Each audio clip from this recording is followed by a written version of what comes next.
everyone says that Father Time is undefeated, that once you hit a certain age, you cannot progress any further. Everyone says that about Tom Brady, but I'm not ready to pronounce him dead just yet. In 2019, NFL fans outside of Boston gleefully watched the Patriots offense struggle week after week. Brady himself seemed to take a step back, with his stats regressing in almost every category. His 60.8 completion percentage was 27th in the league, his 6.6 yards per attempt also finished 27th, and his 88 quarterback rating was just 18th. But in football, statistics lack context more than in any other sport. When you're a quarterback, your offensive line, running backs, and receivers aren't factored into your final numbers, making them flawed statistics. Sure, they tell a piece of the story, but it's like hearing the ending without reading the first 20 chapters. With a depleted supporting cast like the Patriots had, no quarterback could have succeeded with this limited talent at skill positions. After Antonio Brown's one-game wonder in Week 2, the team was left with Josh Gordon, who would only play several more games, Julian Edelman, who is not good enough to do it alone, Philip Dorsett, Jacoby Myers, N'Keal Harry, and later, Mohamed Sanu.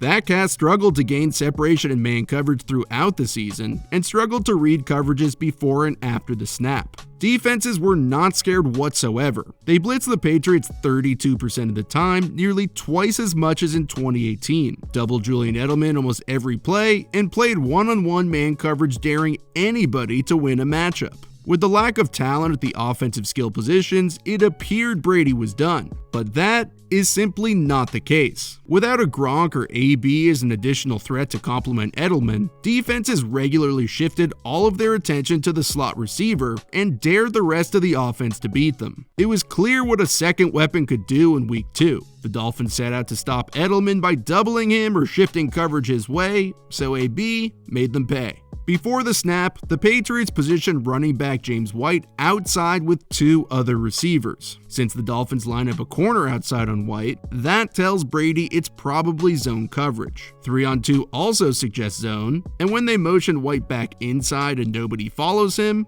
well, that pretty much confirms it. Brady sees linebacker Sammy Guavin trigger on a blitz early, so he knows something is going on. Since the Dolphins are playing zone coverage, which matches up slot receivers with linebackers, Edelman's on an option route that will change based on the positioning of the defense. The Dolphins are trying to fool Brady while doubling Edelman. They are running a creeper, simulated pressure, which blitzes their two linebackers, but drops two of their defensive ends. I did a creeper blitz video that goes more in depth on what exactly that is, which I'll link in the description box below. One of those defensive ends, Avery Moss, will wall off the inside of Edelman's route and allow the down safety to play outside leverage. At the snap, Brady sees the linebackers coming. He checks Edelman hot, but he sees the two defenders bracketing him. With Moss's back turned away from the middle, Brady comes back and squeezes the ball into Antonio Brown, who slides directly into the open hole. Right at the snap, AB sees the blitzing linebackers and flattens his route towards that space and throttles down.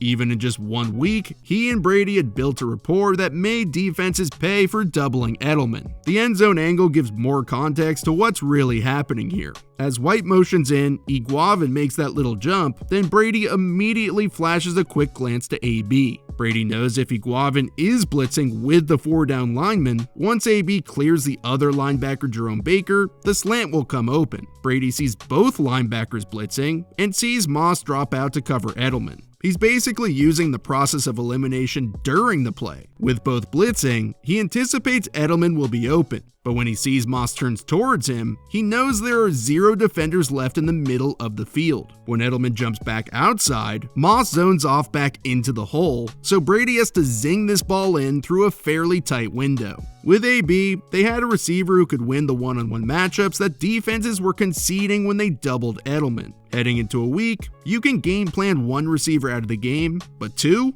That's a whole nother ballgame. AB made one of New England's favorite plays of the decade, Hoss Juke, absolutely deadly. It's the same concept they used 3 times in their 2018 Super Bowl winning drive. Instead of motioning White in, they motion him out. When the free safety follows him outside, this tells Brady it's probably man. When he sees the other safety sitting deep in center field, he audibles to that very concept. Hoss's wordplay for a hitch and seam. It's a mirrored combination, meaning both sides will run the same routes, while the slot receiver, usually Edelman, runs a juke route, which is an option route with several rules based on leverage. If the defender doesn't match the route at 5 yards, he sits down. If that defender sits inside, he goes out. If he plays him head up, he runs the juke route straight across his face. They've used Hoss Juke forever because of its ability to defeat any coverage. Let's say the Dolphins are playing a 3-deep cover 3 zone. The cornerback has to carry the seam or sit down with the hitch, while each of those seam routes will stretch the middle of the field safety and make him pick his poison, while Edelman is matched up on a linebacker who just can't cover him. If they're playing cover 1 man like they do here, the seams convert to fade routes, giving Brady a ton of space to hit those receivers since they are outside of the safety's range. The Dolphins drop 8 defenders, play cover 1 Rat, and double Edelman. Rat is a zone defender who plays underneath and cuts crossing routes. Brady knows they're in man and immediately checks to Hoss Juke. He knows if he looks off that middle of the field safety, there is no way he can get to AB, who is one-on-one with rookie Jamal Wiltz. Wiltz does a good job stacking AB and limiting the space he has to work, but when Wiltz turns his head expecting the go ball to his front shoulder, Brady throws a beautiful back shoulder fade, showcasing his arm strength, touch, and accuracy. With AB as a 1 or 1A, Brady looked like his usual self. But following the Dolphins game, crap hit the fan and AB was kicked off the team. This eroded the Patriots' offensive weaponry. Defenses continued to double Edelman and essentially shut down the rest of the Patriots' passing attack. Brady had to rely on receivers who could not win in man coverage and frequently ran the wrong routes. Against the Eagles in Week 11, they tried to go back to Hoss Juke. Here's Edelman in the slot with rookies Jacoby Myers running the fade and N'Keal Harry running the hitch. When the Patriots use empty formations, it spreads defenses and often creates favorable matchups. Right before the snap, the Eagles switch cornerback Avonte Maddox onto Edelman and safety Rodney McLeod onto Myers. They're playing cover 1 Rat as well, and since Myers is to the field, Brady barely needs to look off the middle of the field defender. A safety on a receiver is always a mismatch, but for whatever reason, Myers cuts back inside towards the coverage, and Brady throws the fade where Myers should have been, deep and towards the sideline, where there is all this room for Myers to work. But this adjustment on this route should never have been a thing. Hoss Juke is one of the Patriots' core concepts spanning over a decade, but without receivers they can rely on to win slot fades, they almost completely abandoned it for the rest of the season. This concept won them the Super Bowl, but was called only once or twice throughout the final 7 weeks of the season. So then comes the wildcard game against the Titans. At this point, the Pats' offense is running on fumes. Defenses were way too comfortable playing simple man coverages and blitzing over and over. The lack of vertical receiving threats allowed them to play aggressively and jump routes more quickly. Brady had frequent miscommunication with his young receivers and often was left with nowhere to throw.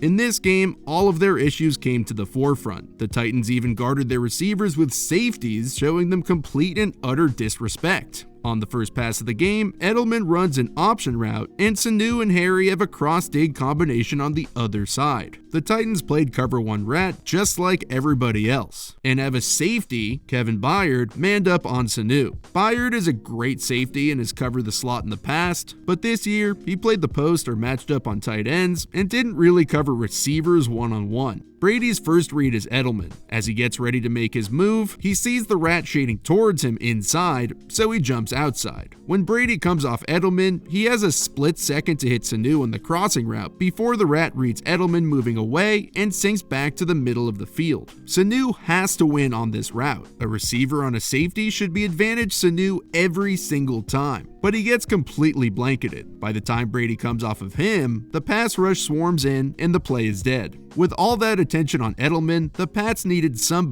anybody to step up, but nobody did, so Brady had to force lasers into the tightest of windows just to make something happen. On the very next play, the Patriots shifted their formation, but still ran a very similar concept. They saw the open space in front of the crossing route just 1 second ago, but that window was squeezed by the Rat defender after he came off of Edelman's route. Assuming Edelman would get doubled again, they put him on the same side, but on an under route to draw the Rat away from the middle of the field. They have tight end Ben Watson running that same crossing route. I haven't mentioned him in the video yet because he and the tight ends are kinda just non-existent.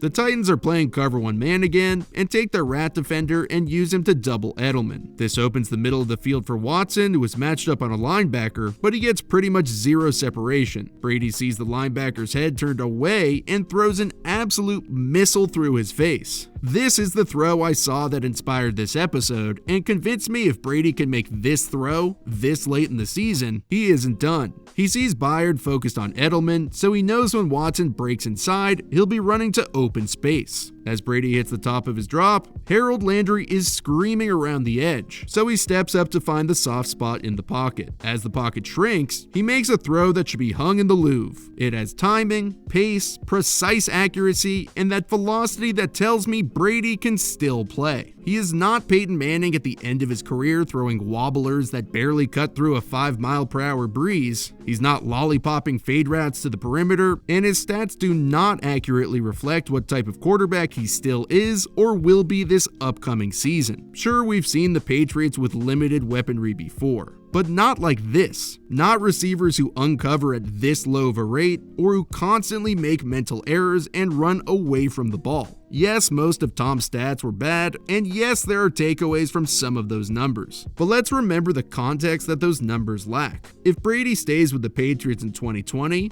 and he will, if they can just add an AB or Rob Gronkowski type number 2 to complement an aging Julian Edelman, the entire offense will open up just like it has before. The GOAT is not done. He's pissed off and waking up at the crack of dawn every morning. You give him one more piece and another shot in 2020, he will be dangerous.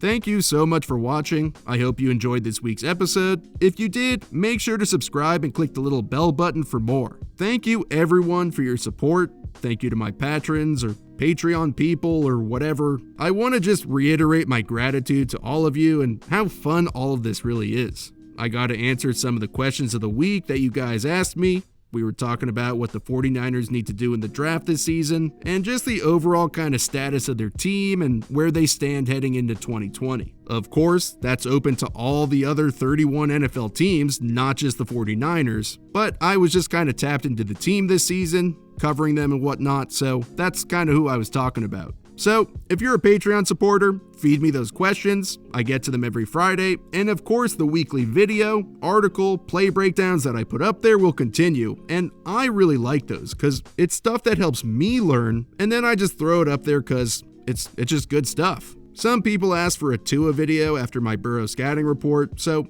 that's one I'll be getting to probably this upcoming week. I really like Tua. I was more impressed with Burrow than I thought I would be, but from what I've seen from Tua, I would probably put him above Burrow on my board. So yeah, that's about it. Until next week, see ya.